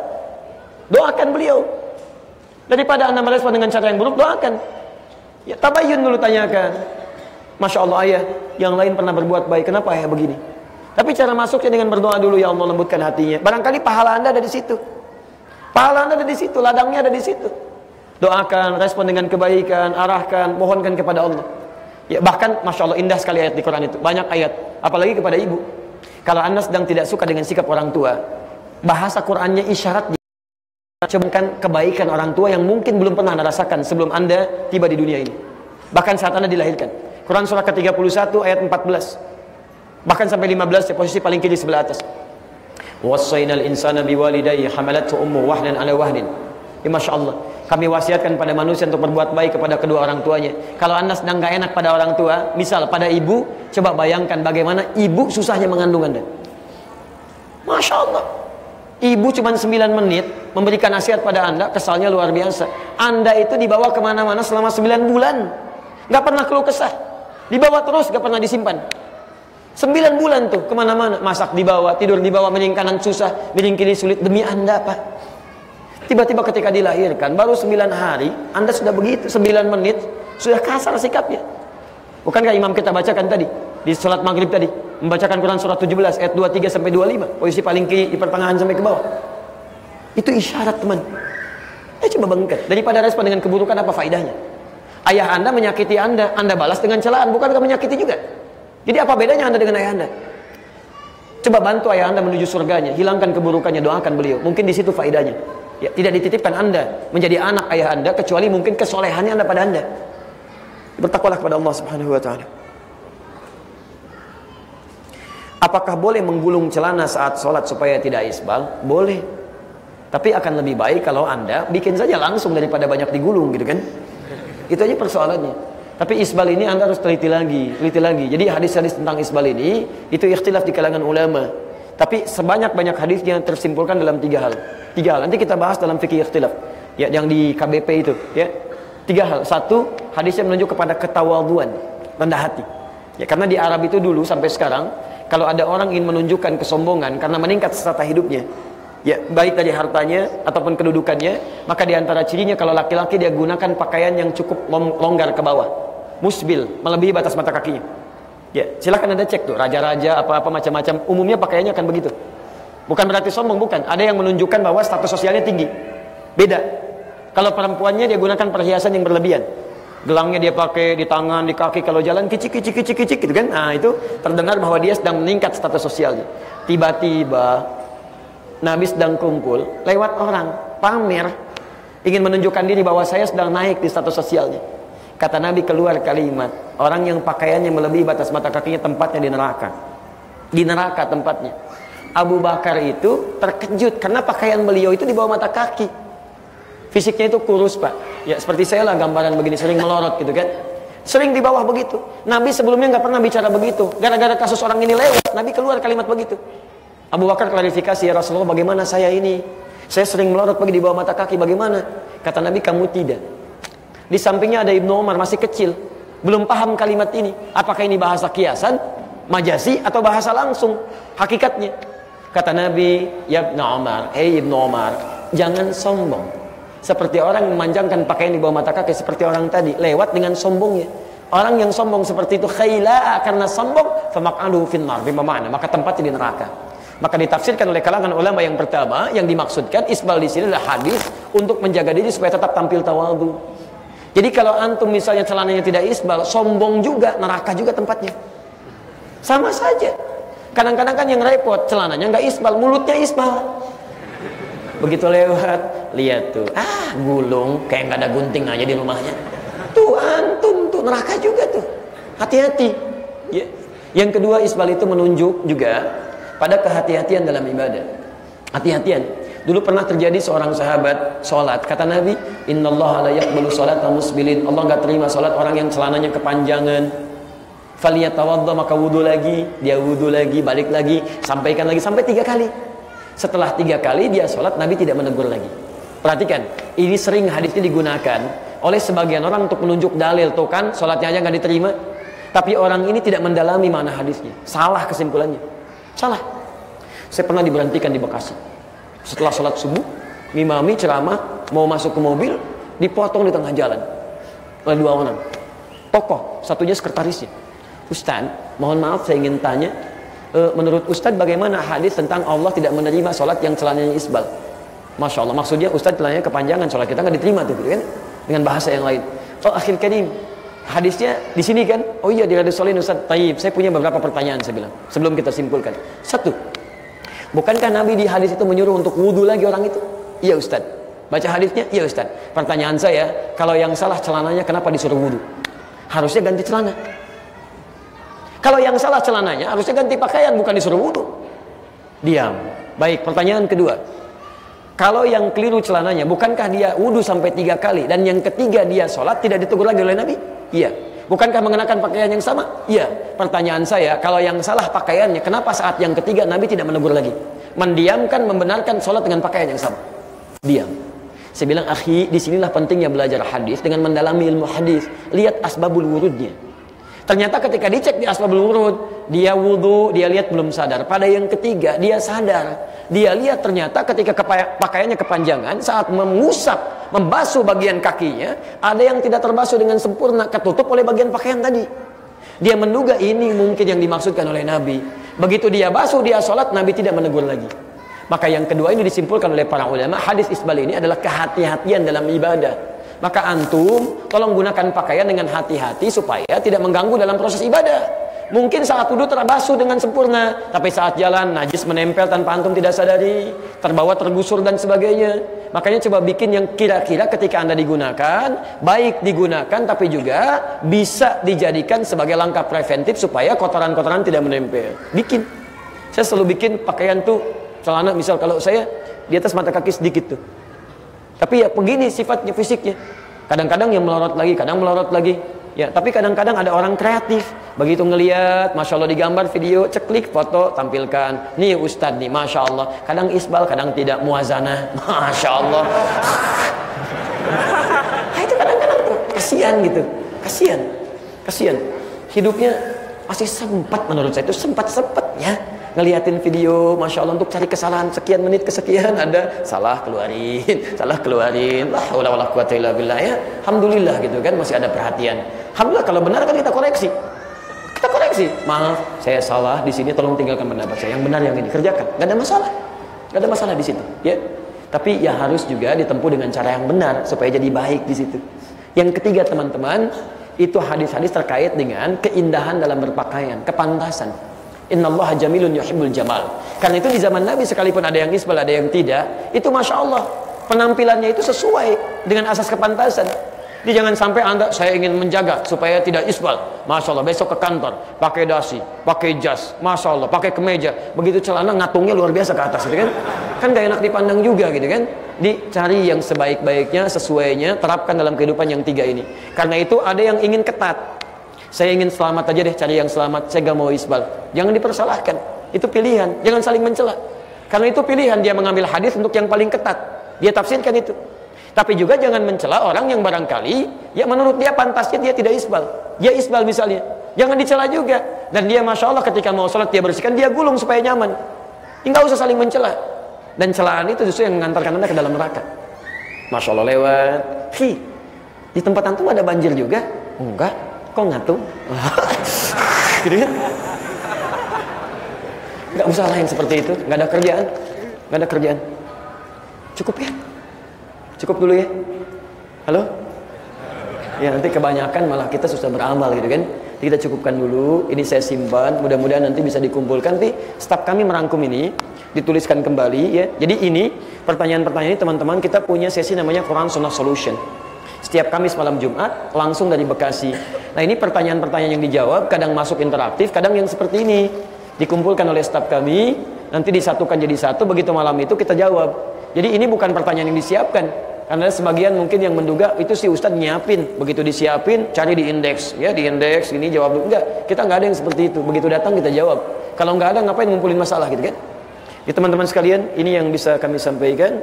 Insya Allah besok terakhir kami di Bandung, di Masjid Ar-Rahman, Kota Baru Parahyangan. Kita akan membahas tentang fikih ikhtilaf. Di persoalan-persoalan yang sering diperselisihkan, kita bahas sampai kedalamannya. Dan besok juga kami akan berikan kami akan titipkan insya Allah untuk anak-anak yatim. Saya belum dapat sampai malam ini datanya. Kemudian yang kedua, ada mungkin beberapa buku yang dibagikan di sana. Dan yang ketiga, kita akan berikan hal spesial yang mungkin barangkali belum pernah dibuka sebelumnya. Nanti besok saya berikan gambarannya di sana. Saya kira itu dulu kawan-kawan sekalian. Ini yang bisa saya sampaikan. Insya Allah nanti tanggal 19 sampai 24 kita akan ada siaran langsung dari Auckland, dari New Zealand, yang bisa anda akses lewat Akhir TV insya Allah. Subhanakallahumma wa bihamdika, la ilaha illa anta, wa akhiru da'wana alhamdulillahi rabbil alamin. Alaikum minkum. Assalamualaikum warahmatullahi wabarakatuh.